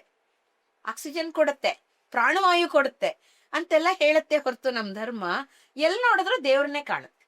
ಅಣು ರೇಣು ತೃಣಕಾಷ್ಟಗಳಲ್ಲೂ ದೇವ್ರನ್ನೇ ಕಾಣುತ್ತೆ. ಅಂತ ಉಪದೇಶಗಳನ್ನ ಹಳೇದು ಅಂತ ಬಿಟ್ಬಿಡಕ್ಕಾಗತ್ತಾ? ಬಿಟ್ಬಿಟ್ರೆ ನಷ್ಟ ಆಗ್ಬಿಡುತ್ತೆ. ಹೊಸ ತಿಳಿವು ಏನೇ ಬಂದ್ರು ಅದ್ರ ತಳಹದಿ ಮೇಲೆ ಇರ್ಬೇಕು. ನಮ್ ವಿಜ್ಞಾನಿಗಳು ಯಾತಕ್ಕೆ ತಿರುಪತಿ ತಿಮ್ಮಪ್ಪನ ಹತ್ರ ಪೂಜೆ ಮಾಡಿಸಿದ್ರು? ಭಗವಂತ ಯಶಸ್ ಕೊಡ್ಲಿ ಅಂತ. ಕಷ್ಟಪಟ್ಟಿರೋದು ಇವ್ರೇ, ಇವ್ರ ಬುದ್ಧಿಯಿಂದಾನೇ ಕೆಲಸ ಮಾಡಿರೋದು. ಎಲ್ಲಾ ಮಾಡಿದ್ರು ಮನುಷ್ಯ ಪ್ರಯತ್ನಕ್ಕೆ ಒಂದ್ ದೈವ ಬಲ ಬೇಕು, ದೈವ ಕೃಪೆ ಬೇಕು. ಅದು ನಮ್ಗೆ ಅರಿವಿದೆ. ಅಂದ್ರೆ ತಳಹದಿ ಬೇರಲ್ಲಿದೆ ನಮ್ಗದು. ವಿಜ್ಞಾನಿಗಳು ಹಾಗೆ ಮಾಡಬಾರ್ದಿತ್ತು ಅಂದ್ರೆ ಅದು ಅವ್ರ ಮನೋಭಾವ. ನಿಮ್ಗದಿಲ್ವಾ? ಬಿಟ್ಟು ಬಿಡಿ. ಅವ್ರು ನಿಮ್ಮನ್ನ ಯಾರನ್ನು ಮಾಡಿ ಅಂತ ಹೇಳಲ್ಲ. ಅವ್ರು ಮಾಡಿದ್ದಕ್ಕೆ ಯಾಕೆ ವೈ ಅಬ್ಜೆಕ್ಷನ್? ಸ್ವತಂತ್ರ ಅಂದ್ರೆ ಏನು? ಇದು ನಮ್ ಧರ್ಮದ ಮೂಲನೇ ಇದು. ಹಾಗಾಗಿನೇ ಸರ್ವಧರ್ಮಕ್ಕೂ ಆಶ್ರಿತವಾದಂತ ತಾಣ. ನಮ್ ಧರ್ಮ ಎಲ್ಲ ಧರ್ಮಕ್ಕೂ ಕರ್ಕೊಳತ್ತೆ, ಸಮುದ್ರದೋಪಾದಿಯಲ್ಲಿ ಕರ್ಕೊಳತ್ತೆ. ಎಲ್ಲ ಧರ್ಮಗಳು ಬಂದು ಸಮಾಹಿತಗೊಳ್ಳೋದು ಇಲ್ಲೇ. ಅದು ಅತಿಶಯೋಕ್ತಿ ಖಂಡಿತ ಅಲ್ಲ, ಅದು ಸತ್ಯವಾದ ಮಾತು. ವಿವೇಕಾನಂದರು ಅದೇ ಹೇಳಿರೋದು, ಚಿಕಾಗೋ ಭಾಷಣದಲ್ಲೂ ಅದೇ ಹೇಳಿರೋದವ್ರು. ಎಲ್ಲ ಧರ್ಮಗಳನ್ನ ಒಳಗೊಂಡದ್ದು ನನ್ನ ಧರ್ಮ. ಎಲ್ಲ ಧರ್ಮಗಳನ್ನು ಸ್ವೀಕಾರ ಮಾಡುತ್ತೆ, ಅದನ್ನ ಬ್ಲೆಂಡ್ ಮಾಡ್ಕೊಳತ್ತೆ. ಯಾವ್ದು ತನಗೆ ಒಳ್ಳೇದು ಅನ್ಸುತ್ತೋ ಅದನ್ನ ತಗೊಂಡು ನಮ್ಮ ಜೀವನ ಶೈಲಿಗೆ ಅನುಕೂಲವಾಗಿ ಮಾಡ್ಕೊಳತ್ತೆ. ಇದು ಹಾಗಾಗಿ ನಾವು ಭಾರತೀಯರಾಗೆ ಉಳ್ಕೊಂಡಿದೀವಿ. ಇದು ನಮ್ಮ ಧರ್ಮ ನಮಗೆ ಹಾಕೊಟ್ಟಿರೋ ಬೇಸ್ಮೆಂಟ್. ಇದು ತಳಹದಿ. ಹೊಸ ಬೇರು ಬಂದ್ರೆ ಹೊಸ ಚಿಗುರು ಇರುತ್ತೆ. ಹಳೆ ಬೇರು ಸ್ಟ್ರಾಂಗ್ ಆಗಿರ್ಬೇಕು. ಮೂಲ ಇದ್ರೇನೆ ಮೇಲೆ ಚಿಗುರಿಗೆ ಆರೋಗ್ಯ. ಅದನ್ನೇ ಹೇಳ್ತಾರೆ ಡಿ.ವಿ.ಜಿ. ಎಷ್ಟು ಒಂದೊಂದು ಪದ್ಯದಲ್ಲೂ ಎಷ್ಟೊಂದು ಅರ್ಥಗಳಿರುತ್ತೆ. ಅದ್ರಲ್ಲಿ ನಮಗ್ ಗೊತ್ತಾಗೋದು ಸ್ವಲ್ಪನೇ. ವಿದ್ವಾಂಸರು ಇನ್ನೂ ಚೆನ್ನಾಗಿ, ಇನ್ನೂ ಅಂದವಾಗಿ, ಇನ್ನೂ ಚಂದವಾಗಿ ಹೇಳ್ತಾರೆ. ಕೇಳೋದೇ ಒಂದ್ ಸೊಗಸು. ಕೇಳೋದು ಸೊಗಸು, ಹೇಳೋದು ಸೊಗಸು. ಅಂಥದ್ದು ಮಂಕುತಿಮ್ಮನ ಕಗ್ಗ. ಈಗ ಮಂಕುತಿಮ್ಮನ ಕಥೆ, ಅದರದೊಂದು ಪೀಠಿಕೆ ಒಂದು ಕಥೆ ಒಂದಿದೆ ಅಂತ ಕೇಳ್ಪಟ್ಟನ. ಸೊ ಈ ಕಥೆ ಏನು, ಆ ಕಥೆ ಬಗ್ಗೆ ಒಂದ್ ಸ್ವಲ್ಪ ಹೇಳ್ಬೋಣ? ಖಂಡಿತ. ಈ ಪೀಠಿಕೆಯಲ್ಲಿ ಡಿ.ವಿ.ಜಿ. ಒಂದು ಪ್ಲಾಟ್ಫಾರ್ಮ್ನ ಕ್ರಿಯೇಟ್ ಮಾಡ್ಕೊಂಡಿದ್ದಾರೆ. ಅದರಲ್ಲಿ ಹಳ್ಳಿ ಮೇಷ್ಟ್ರೊಬ್ರು, ಅವ್ರ ಹೆಸರು ತಿಮ್ಮ ಅಂತ, ತಿಮ್ಮಗುರು ಅಂತಾರೆ. ಗುರು ಸಮಾನ ಹಳ್ಳಿ ಮೇಷ್ಟ್ರು. ಅವಾಗೆಲ್ಲ ಅಮರ, ಮಗ್ಗಿ, ಬರಹ, ಅಕ್ಷರ ಹೇಳ್ಕೊಡೋದು, ಈ ತರದ್ದು ಪಾಠಗಳಿರ್ತಿತ್ತ ಕಾತ. ಈ ಏಕೋಪಾಧ್ಯಾಯ ಪಾಠಶಾಲೆ ಅಂದ್ರೆ ಒಬ್ರೇ ಗುರುಗಳು ಎಲ್ಲ ಹೇಳ್ಕೊಡು. 4ನೇ ಕ್ಲಾಸು 5ನೇ ಕ್ಲಾಸ್ವರೆಗೂ ಅವ್ರೆ. ಆಮೇಲೆ ಬೇರೆ ಕಡೆ ಹೋಗ್ಬೇಕಾಗಿತ್ತು. ಯಾಕೆಂದ್ರೆ ಕುಗ್ರಾಮಗಳು ಅವಾಗೆಲ್ಲ. ದೀಪ ಕೂಡ ಇರ್ತಿರ್ಲಿಲ್ಲ. ಹರಳೆಣ್ಣೆ ದೀಪದ ಕಾಲ, ಬುಡ್ಡಿ ಕಾಲ, ಸಿಮೆಣ್ಣೆ ಬುಡ್ಡಿ ಆ ಕಾಲ. ಏಟು ಪೆಟ್ಟು ಬೈಗಳ ಗದರು ಯಾವುದನ್ನು ಗೊತ್ತಿಲ್ದೇ ಇರೋ ಮೇಷ್ಟ್ರವ್ರು ಹೇಳ್ತಾರದು. ಎಲ್ರನ್ನು ಕತೆ ಹೇಳಿ ನಗಿಸ್ತಾ ಅವ್ರಿಗೆ ಜ್ಞಾನವನ್ನ ಹೆಚ್ಚು ಮಾಡ್ತಾ ಇದ್ರು. ಅವ್ನ್ ಸಂಸಾರದ ಕತೆ ಬರುತ್ತೆ. ತಾಯಿ ಅರ್ಧ ಕುರುಡಿ, ಮುದುಕಿ ಪಾಪ. ಶಿವನ ನಂಬಿ ಮುದುಕಿ ತನ್ನ ಮಗಳ ಮನೆಗೆ ದುಡಿಯೋಳು. ಅವನ್ಗೊಬ್ಬ ತಂಗಿ ಇರ್ತಾಳೆ, ಅವಳೇ ಸರ್ವಾಧಾರ. ಅವಳಿಗೆ ಮದ್ವೆ ಆಗಿರುತ್ತೆ. ಅವಳಿಗೆ ಒಂದು ಮಗು ಇರುತ್ತೆ, ಸೋಮಿ ಅಂತ ಹೇಳಿ. ತಿಮ್ಮಗುರುವಿಗೆ ಲೋಕ ಸೇತು ಅಲ್ಲೇ. ಲೋಕದ ಸಂಪರ್ಕ ತಿಮ್ಮಗುರು ಶಾಲೆ ಬಿಟ್ರೆ ಮನೆ ಅಂದ್ರೆ ಅದೇ. ತಂಗಿ ಗಂಡ, ತಂಗಿ ಮಗು, ತನ್ನ ಅಮ್ಮ. ಅರ್ಧ ಕುರುಡಿ ಅಂದ್ರೆ ಪೊರೆ ಬಂದಿತ್ತು ಅನ್ಸತ್ತೆ. ಆ ಕಾಲದಲ್ಲೆಲ್ಲ ಆಪರೇಷನ್ ಎಲ್ಲ ಇರ್ಲಿಲ್ಲ ಅನ್ಸತ್ತೆ. ಹಾಗಾಗಿ ಅಲ್ಲೇ ವಾಸ. ಯಾಕೆ ಅವ್ನ್ ಮದ್ವೆ ಆಗ್ಲಿಲ್ಲ ಅಂತ ಯಾರಿಗೂ ಗೊತ್ತಿರ್ಲಿಲ್ಲ. ಬಡವನೆಂದೋ ಚೆಲುವನಲ್ಲವೆಂದೋ ಹೆಣ್ಣು ಹೆತ್ತವರ್ ಕೊಡಲು ಬಾರದಿದ್ದರೇನೋ ಅವನೇ ಬೇಡವೆಂದೆನೋ ಹೇಗೇ ಇರಲಿ ವರ್ಷ 5 ದಶಕಗಳ ಕಳೆದವನು. ಅವನ್ಗೆ 50 ವರ್ಷ ಆಗೋಗಿತ್ತು. 5 ದಶಕ ಅಂದ್ರೆ 50 ವರ್ಷ ಆಗೋಗಿತ್ತು. ಆದ್ರೂ ಅವನ್ ಪಾಡಿಗೆ ಅವನು ತೃಪ್ತಿಯಾಗಿದ್ದ. ತರಣಿಯುದಪ್ಪ ಮುನ್ನ ಪಾಡಿ ನಾರಸಿಂಹ ಶತಕಮ. ನಾರಸಿಂಹ ಬಹುಶಃ ಅವ್ರ ಮನೆ ದೇವರು ಇರ್ಬೋದು. ನಾರಸಿಂಹ ಶತಕ 100 ನಾರಸಿಂಹನನ್ನ ಹೊಗಳೋ ಅಂಥದ್ದು ಒಂದು ಶ್ಲೋಕ ಇದೆ. ಅದನ್ನ ಹೇಳ್ಕೊಂಡು ഇരുಳು ಬರಲು ರಾಮದಾಸ ಕೀರ್ತನೆಗಳ ಪಾಡುವಂ. ಸಂಜೆ ಆದ್ರೆ ರಾಮನ್ನ ನೆನ್ಕೊಳ್ಳೋರು ರಾಮದಾಸರು, ಭದ್ರಾಚಲ ರಾಮದಾಸರು ಅವರ ಕೀರ್ತನೆಗಳನ್ನ ಹಾಡ್ತಿದ್ದ. ಬಿಡುವಿನ ಹೊತ್ತು ಗುಡಿಯಲ್ಲಿ ಎಳ್ಳೋ ಕುಳಿತು ದೈವ ಚಿಂತೆಯಲ್ಲಿ ತನ್ನ ಕಾಲ ಕಳ್ಕೊತಿದ್ದ. ಅಂದಿರು ಭಾನುವಾರ ಏನ್ ಮಾಡ್ತಿದ್ದ, ಬೆಟ್ಟದ ಮೊಡಕ ಸೇರಿ ಬೆಟ್ಟದೊಂದ್ ಮೂಲೆಯಲ್ಲಿ ಕೂತ್ಕೊಳ್ಳೋದಂತೆ. ಕೂತ್ಕೊಳ್ಳೋದು ಅಂದ್ರೆ ತಪಸ್ ಮಾಡ್ದಂಗೆ. ಅಲ್ಲಿ ದೇವರನ್ನ ನೆನ್ಕೊಳ್ತಾ ಕೂತ್ಕೊಳ್ಳೋದು. ಕೂತ್ಕೊಂಡು ಇದು ಏಕಾಂತದಲ್ಲಿ ದೇವ್ರನ್ನ ನೆನ್ಕೊಳ್ಳೋದು ಅಂತ ನೋಡಿ. ಕಾಡಿಗೆ ಹೋಗಿ ಋಷಿ ಮುನಿಗಳು ನೆನಿತಾರಲ್ಲ, ಅದು ಆ ಚಿತ್ರವನ್ನ ಕೊಡುತ್ತೆ ನನ್ಗೆ. ಆ ತಂಗಿಗೆ ಒಬ್ಬ ಮಗ ಇದ್ನಲ್ಲ ಸೋಮಿ ಅಂತ, ಅವನೇ ಇವನ್ ಪ್ರಾಣ, ಹೊರ ಪ್ರಾಣ ಇದ್ದ ಹಾಗೆ. ದಶರಥಂಗೆ ರಾಮದೇವರು ಇದ್ದ ಹಾಗೆ ಸೋಮಿ. ಅವನನ್ನು ಎತ್ತಿ ಲಾಲ್ಸಿ ಪಾಲ್ಸಿ ಬರಹ ಕೊಟ್ಟು ಎಲ್ಲ ಮಾಡಿ ಮುಂಜಿ ಬೇರೆ ಎಲ್ಲಾನು ನೋಡಿ ನಲ್ದಾಡ್ಬಿಡ್ತಾರೆ ಇವ್ರು. ಧನ್ಯಳೀಗ ತಾನೇನತ್ತ ಸೋಮಿ ಅಜ್ಜಿ ಹಿಗ್ಗಿದಳು. ಅಜ್ಜಿ ಅರ್ಧ ಕುರುಡಿ ಇದ್ಲಲ್ಲ, ಅವಳಿಗೆ ಸಂತೋಷ ಆಗತ್ತೆ ಮುಂಜಿ ಆಯ್ತು ಮೊಮ್ಮಗನ್ಗೆ ಅಂತ. ಆಕೆ ಆಮೇಲೆ ಕಣ್ಣು ಮುಚ್ಚಿಬಿಡ್ತಾಳೆ, ದೈವಾಧೀನಳು ಆಗ್ತಾಳೆ. ಇದು ಕಥೆಯಲ್ಲಿ ಬರುತ್ತೆ. ಹೀಗಾದ್ಮೇಲೆ ಅಲ್ಲಿವರೆಗೂ ಮಾವನ್ ಕೈ ಕೆಳಗೆ ಬೆಳೀತಿದ್ದಂತ ಹುಡುಗ ಮುಂದಿನ ಓದಿಗೆ ಅಂತ ಹೇಳಿ ಮೈಲಾರ ಅಂತ ಒಂದು ಊರು, ಬಹುಶಃ ಹತ್ರ ಇರೋ ಊರು, ಅಲ್ಲಿಗೆ ಹೋಗ್ತಾನವನು. ಅವಾಗ ತಿಮ್ಮಗುರುವಿಗೆ ಬೇಜಾರಾಗ್ಬಿಡುತ್ತೆ.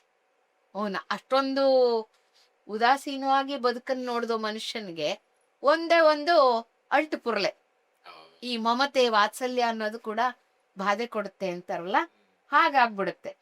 ಕೊರೆಯ್ತವನ ಮನವ ಸೋದನ ಅಳಿಯ ನಗಲ್ವ ಬೆಸನವು. ವ್ಯಸನ ಆಗೋಯ್ತಂತೆ.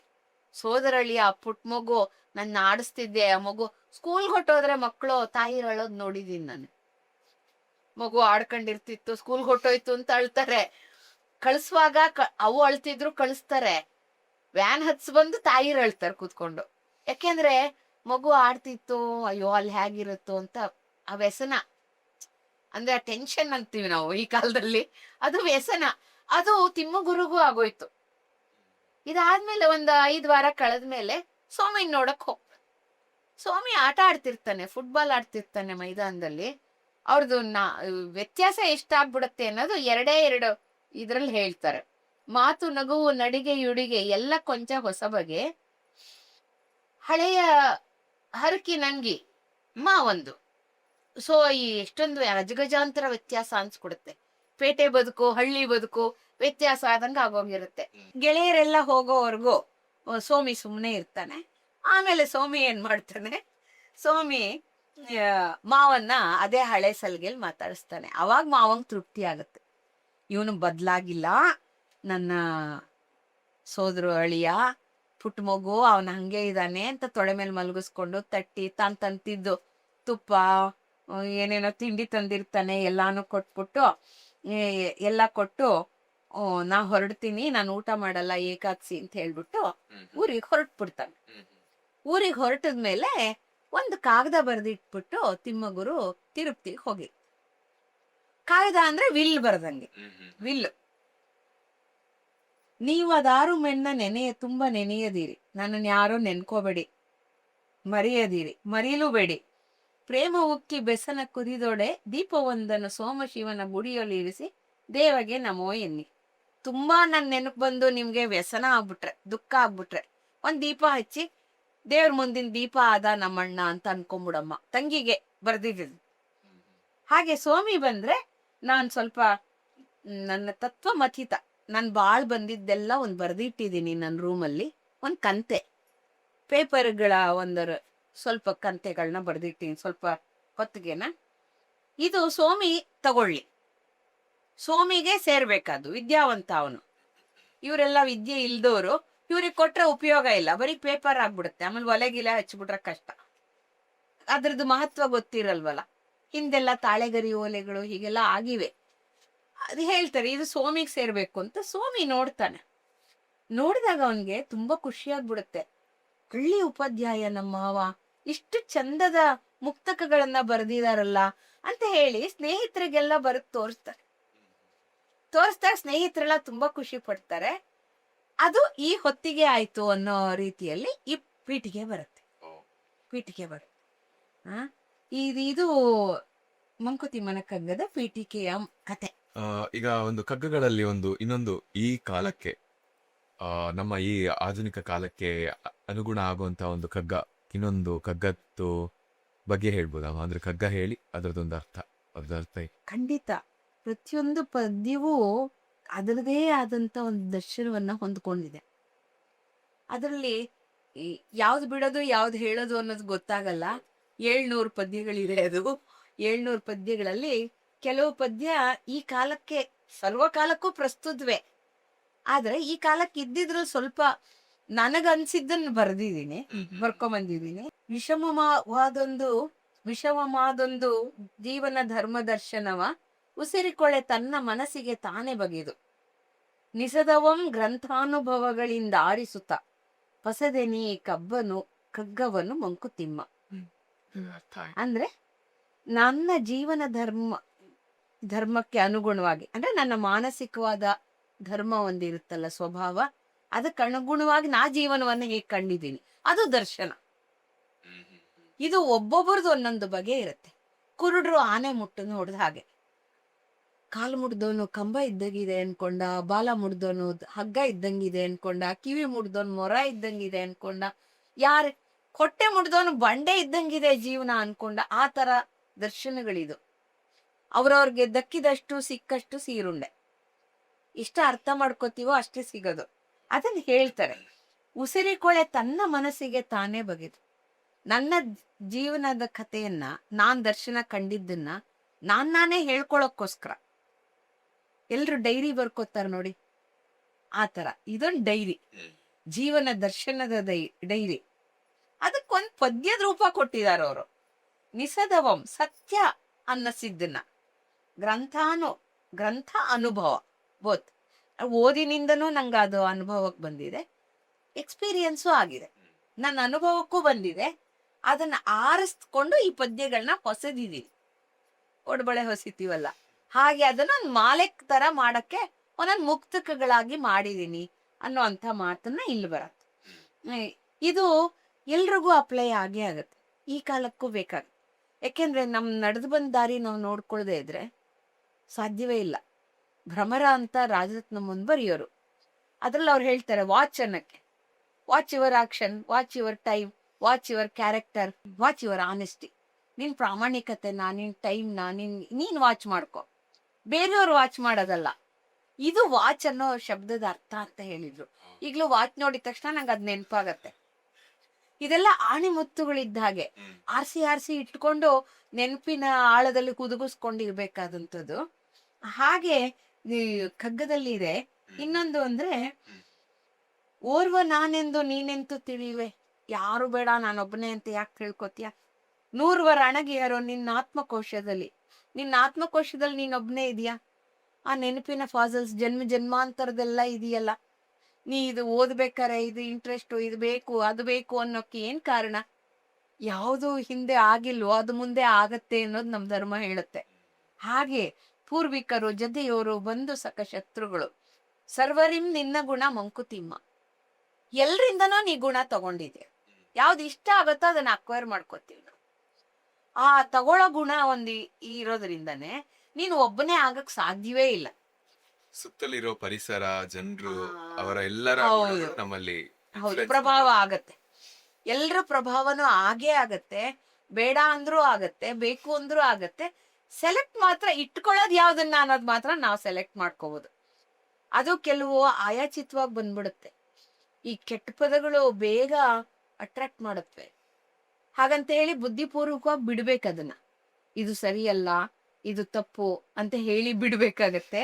ಅದನ್ನ ಹೇಳುತ್ತೆ, ನೀನ್ ಒಬ್ಬನೇ ಅಂತ ಅನ್ಕೊಂಡ್ಬಿಡ್ಬೇಡಪ್ಪ, ನೀವ್ ಒಬ್ಬನೇ ಇದ್ರು ಒಬ್ಬನೇ ಅಲ್ಲ. ಇನ್ನೊಂದೇನೋ ಮೊಬೈಲಾರು ಹುಡ್ಕೋತೀವಿ, ಒಬ್ಬರೇ ಇರಕ್ಕಾಗಲ್ಲ ಅಂತ ಮೊಬೈಲ್ ನೋಡಲ್ವಾ, ಹಾಗೆ ಏನೋ ಒಂದ್ ಬೇಕು. ನಾಯಿ ಮರಿ ಸಾಕೋತಾರೆ, ಒಬ್ಬರೇ ಇರಕ್ಕಾಗಲ್ಲ ಅನ್ನೋ ಕಾರಣಕ್ಕೇನೆ.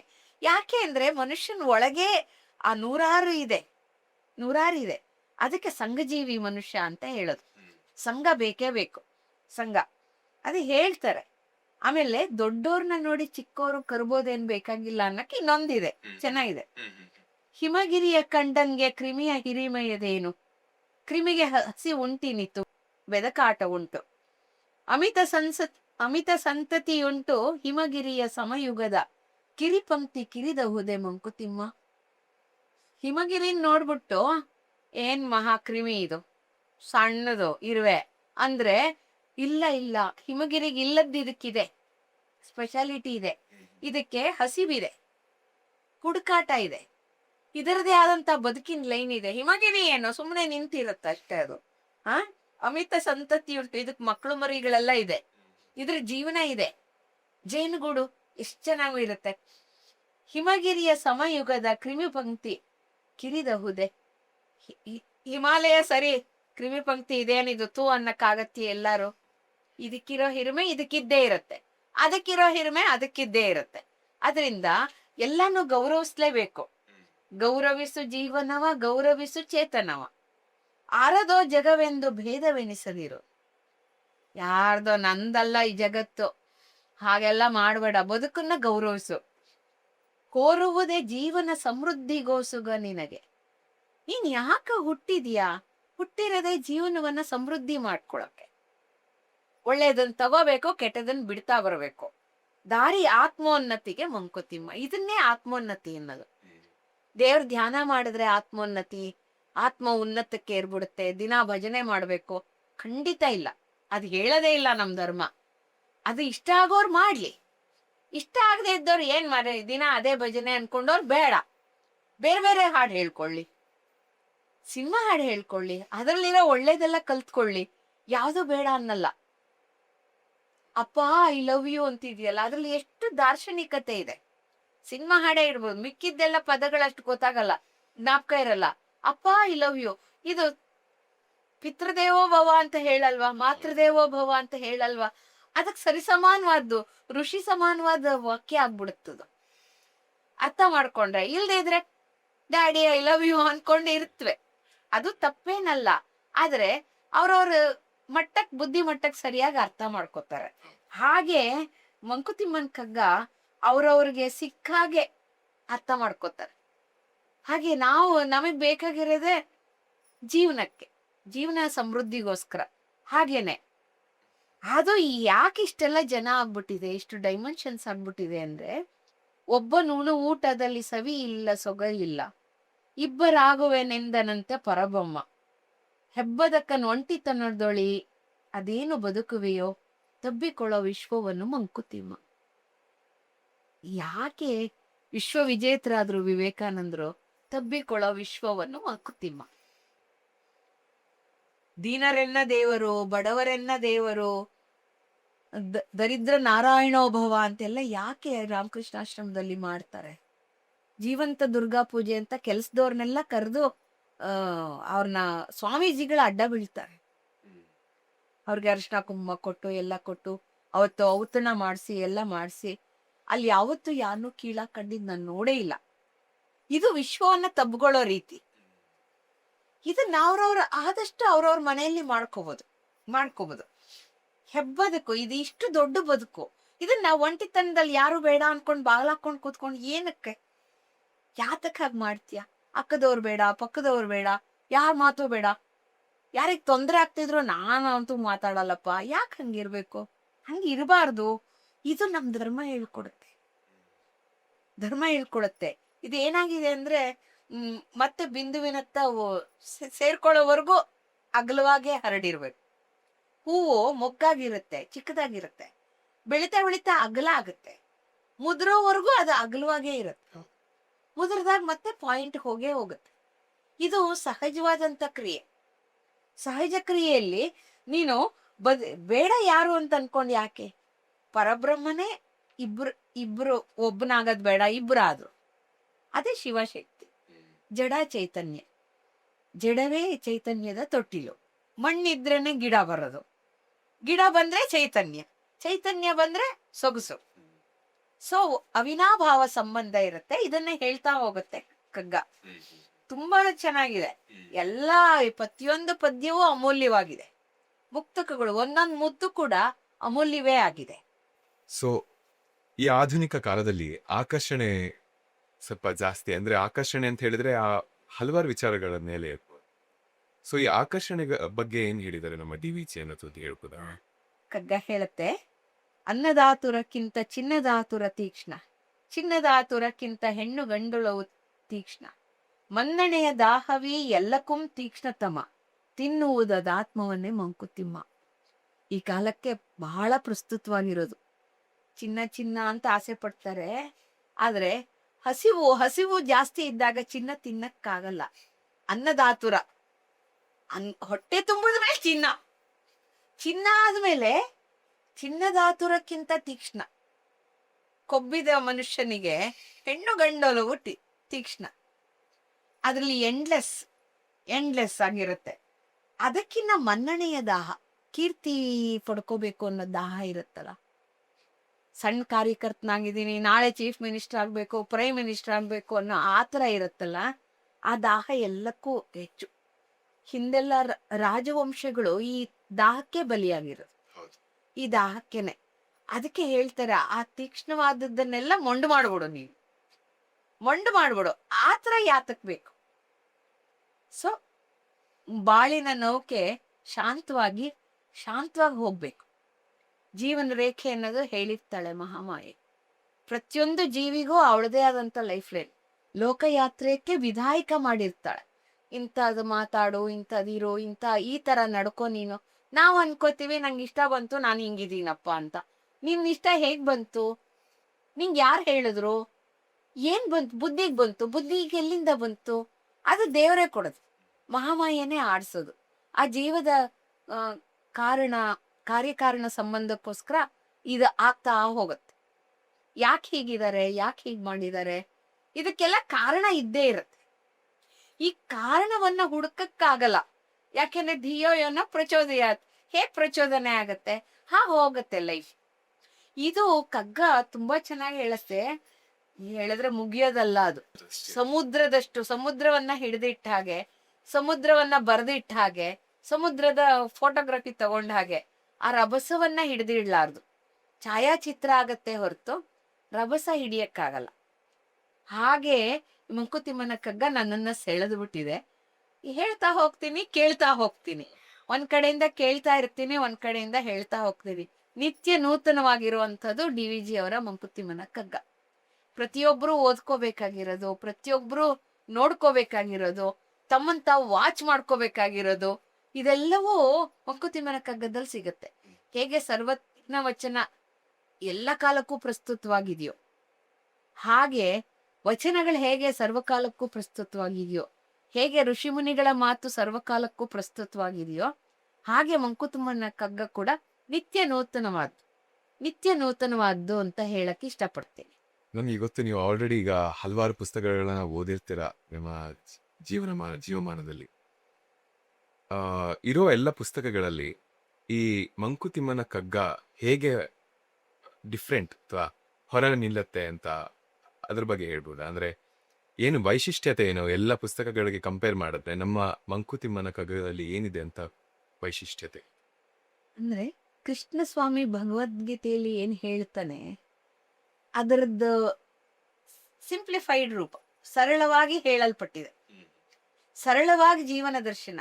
ಇದು ಈ ಕಾಲದ್ದಾದ್ರಿಂದ, ಈ ಕಾಲದನ್ನ ನಮ್ಗಿನ ಸ್ವಲ್ಪ ಹಿಂದಿನ ಕಾಲದ್ದಾದ್ರೂ ತುಂಬಾ ಯುಗ ಏನಿಲ್ಲ, ಯುಗದ ಅಂತರ ಏನಿಲ್ಲ. ಆ ಯುಗದ ಅಂತರನ್ನ ಕಮ್ಮಿ ಮಾಡಿದ್ರಿಂದ ಇದು ಆಪ್ತ ಅನ್ಸ್ಬಿಡತ್ತೆ.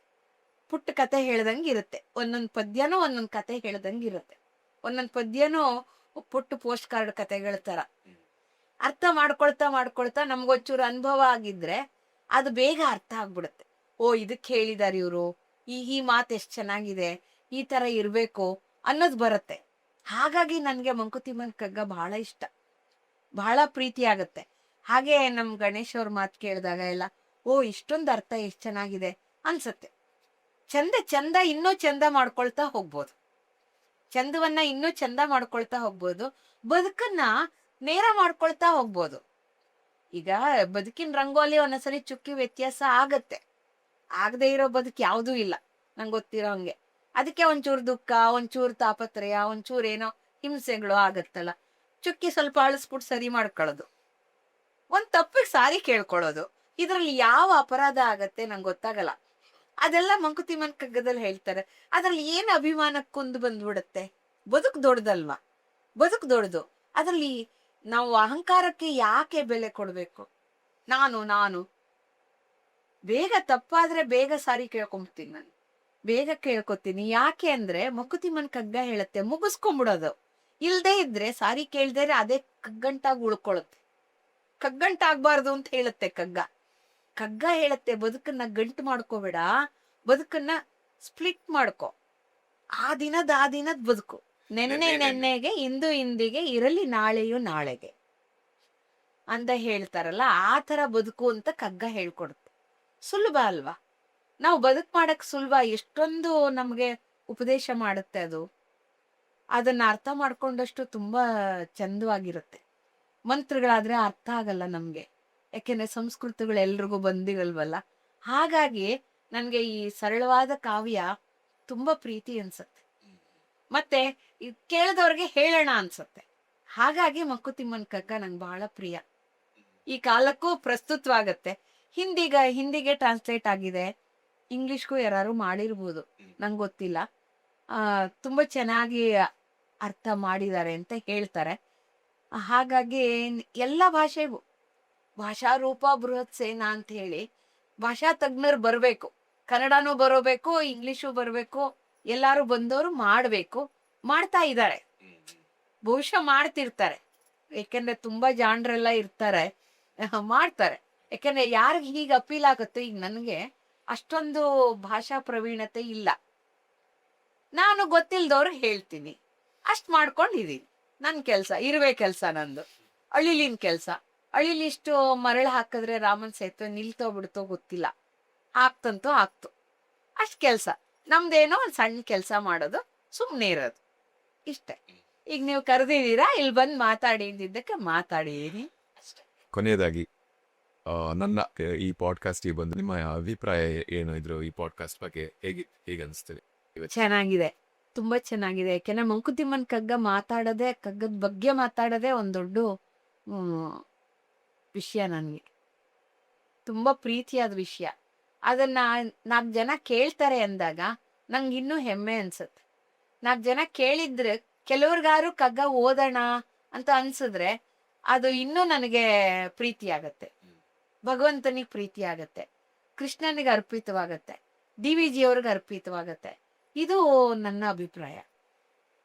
ಸಾಗರದಷ್ಟು ದೊಡ್ಡದಾಗಿರೋ ಮಂಕುತಿಮ್ಮನ ಕಗ್ಗದಿಂದ ಒಂದು ಸಣ್ಣ ಬೊಗಸೆಯಷ್ಟು ಜ್ಞಾನ ನನಗೆ ಕೊಟ್ಟಿದ್ದಕ್ಕೆ ಇವತ್ತು ಥ್ಯಾಂಕ್ ಯು.